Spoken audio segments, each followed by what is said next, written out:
shout out to Heart of the Ring for this clip. Let's get to it.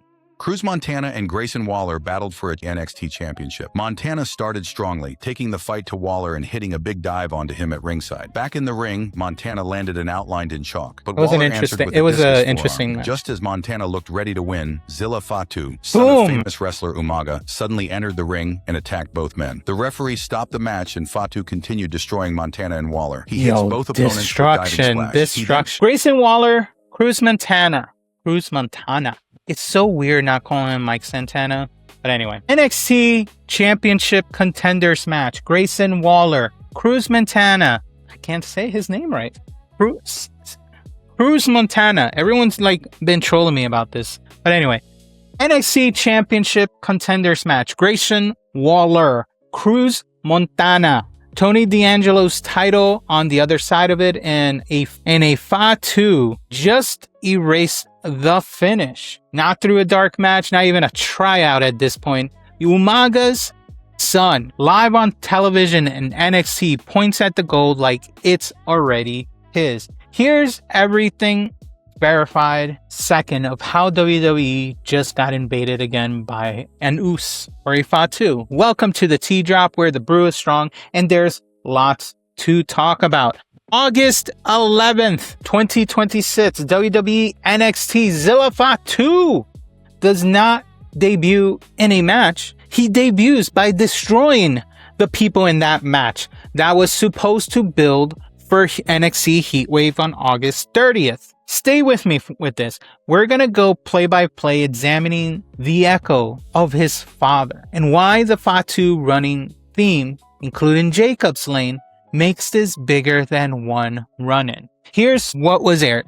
Grayson Waller versus Cruz Montana, and the stakes was for a number one contender to Tony D'Angelo's NXT Championship at Heatwave, which is happening on August 30th in Texas. D'Angelo was at ringside. It was the main event. Big heat, near falls, top rope chaos, the kind of match that usually ends with a poster-like moment. But the board flips. Zilla Fatu crashes the contenders match, hands on both men. The referee pretty much calls for a DQ. The match is done. No one won. He destroys everyone in the ring. No winner. No official contender at this time. We will see what happens, because this is not just the end. It's the beginning of something new. So what exactly happened on NXT this week? Grayson Waller faced Cruz Montana for the number one contenders match for the NXT Championship at Heatwave, which is happening on Sunday, August 30th at 5 p.m. Eastern. And it's going to be on the counter programming weekend against All In. D'Angelo was at ringside. The match was cooking, as it always does between a match for me when it has Cruz Montana involved, or Mike Santana for those that still remember his original name, and I'm not used to the new name. But anyway, the board flips while this match. He was about to get the win here, but all of a sudden, Zilla Fatu comes out of nowhere and crashes the contenders match. He puts hands on both men. He takes them out. The referee throws the match out. There's no winner, no official number one contender. Heatwave title picture goes from one question of who's going to go against D'Angelo to what the hell is going to happen next. He takes out both men after the bell rings, and he stares at D'Angelo, pretty much stating the belt is his. And D'Angelo just looking, man, D'Angelo is having the worst summer of his life. Everyone is after his title. Now, multiple outlets walking the same path describe the offense the same way. He doesn't tease, he flattens the crowd. Reporting around the show notes that it was probably one of the most interesting things that happened this week.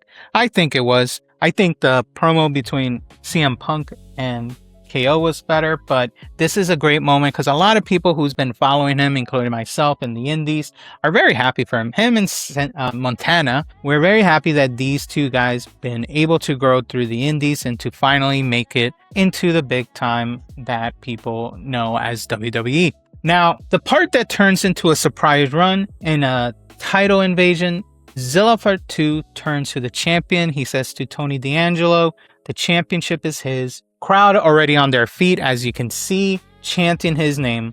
On the official WWE highlight, you hear the declaration land in plain English. New sheriff in town, get ready. Other same night write-ups also catch him pointing at the title in the same energy. We have to see what that leads to. Is he going to get a title run opportunity, or is he just there to ruin the moment until it is time for him?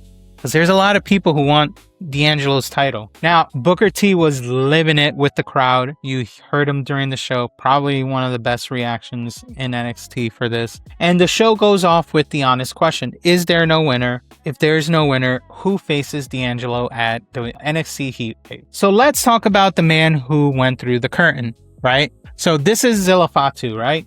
Real name is Isaiah Fatu. He's about 26 years old.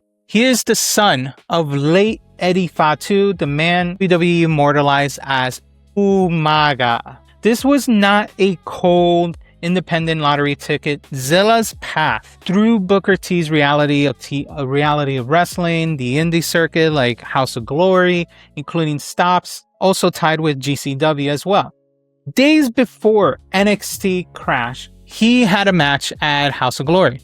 And if I can find it, here it is. He had a match at House of Glory as his last chapter for now, there where he dropped the Crown Jewel Championship, and everyone in there, including Amazing Red, who won the title from him, wished him good luck and gave him a send-off here in New York.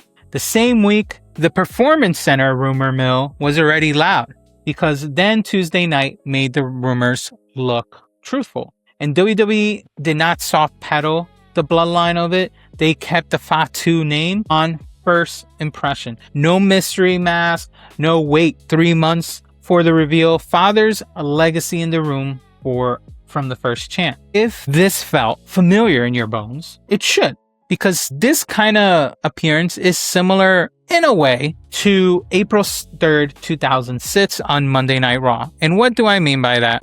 Well, that was the night of Umaga's debut. And his first major target was Ric Flair himself. And I'm trying to do this without there we go. This was his debut. No polite hello. Pretty much did a wrecking ball type of introduction. He destroyed the living crap out of Ric Flair.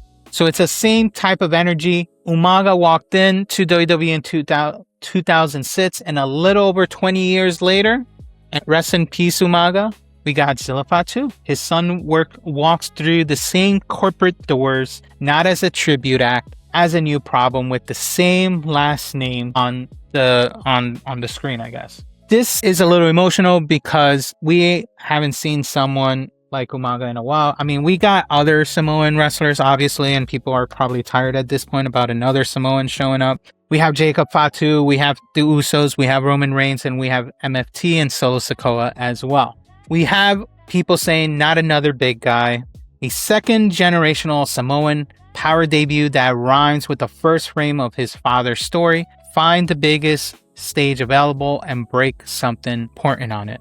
And for that, Umaga's WWE run curved the monster lane. He got Intercontinental Gold because of it. He got main event gravity that unmistakably stomped and destroyed Aura before his life was cut short unexpectedly, unfortunately, in 2009. Zilla does not have to become a carbon copy, but WWE just told you they are not afraid of the rhyme. So we will see what happens. I hope it doesn't become like a big Umaga, I don't talk, yada, yada, yada, I'm just going to destroy you kind of look. I hope, because I've seen Zilla Fatu promo, I've seen Zilla Fatu talk in the indies. He is able to do good in the mic work if you give him the opportunity. He doesn't need to have that foreign talk like they did for his father and have a spokesperson. Maybe they can do a spokesperson, but he doesn't need it. He has the energy all himself. So I hope if they want to introduce a monster like Aura, like Umaga, fine, but he can run the mic on his own.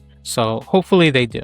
Now, zoom out, because this is not an isolated surname. This is the Anoa'i Fatu bloodline. Now, I can pull it up. Boom, here we go. The Anoa'i Fatu machine doing what has been done for decades. Feed WWE another wrecking ball and dare the roster to survive it.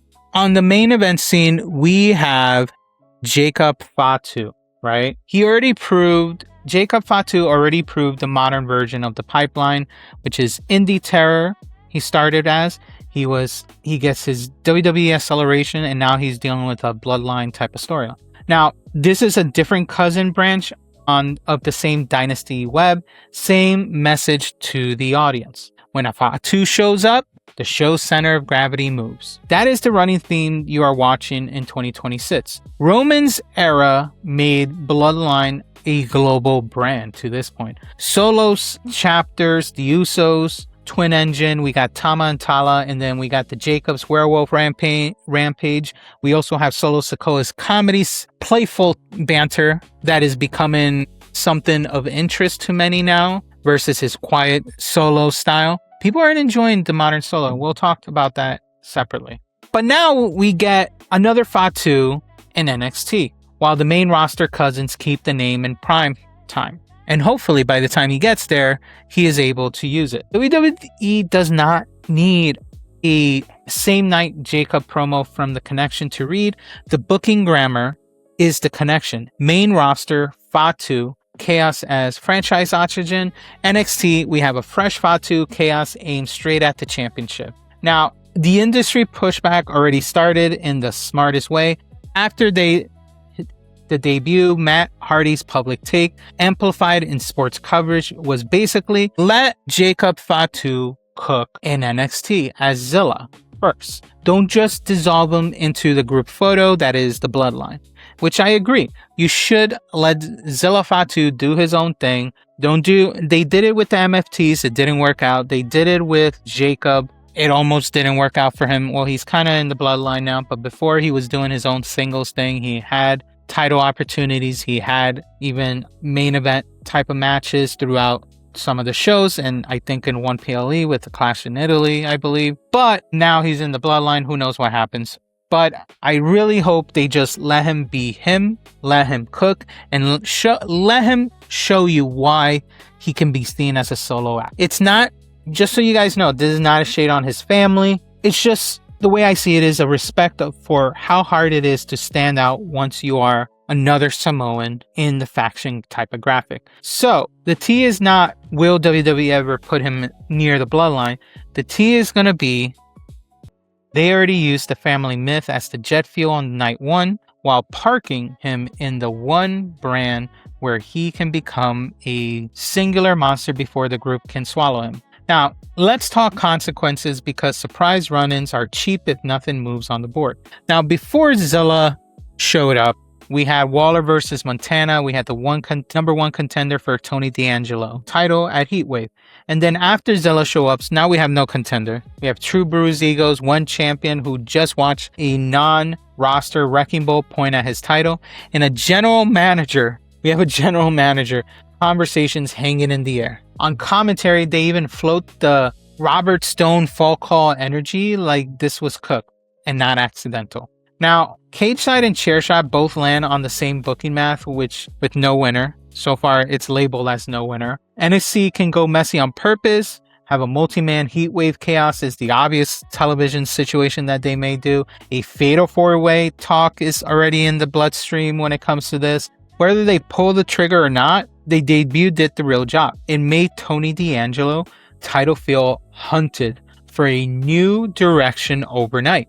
That is how you debut a name, with dynasty weight, without wasting a TV match on an enhancement body. You debut him by stealing the outcome of the most important match on the card this summer for NXT. So write it down clean. Another Fatu just invaded WWE, not through a press release, through the NXT Championship number one contenders match. Grayson Waller and Cruz Montana got the welcome. Tony D'Angelo got the warning. The crowd got the moment to chant for Fatu's name. Now, the bloodline of this business got another chapter with the same name on the thumbnail. Umaga's son. Booker T School. Indie reps cashed in. NXT Gold has a new shadow over it. The family theme did not need a reunion hug to land. Jacob and the main roster cousins already proved, if you think about it, him and his cousin have proved that what a Fatu does when the lights are the brightest. Zilla just proved the developmental brand is not a waiting room. It is a launch pad with a bullseye on the championship. Heatwave does not get to be simple anymore, which is great. This is how you get people wanting to watch this while also having to fight the decision of having to want to watch All In as well. Chances are for most people, like no offense to Zilla, most people probably are going to focus on AEW All In, especially since it's going to start at, I think, 3 p.m., I believe, maybe, because it's in London. So Heatwave will probably have to take a second stand-in unless someone doesn't want to purchase the PLE.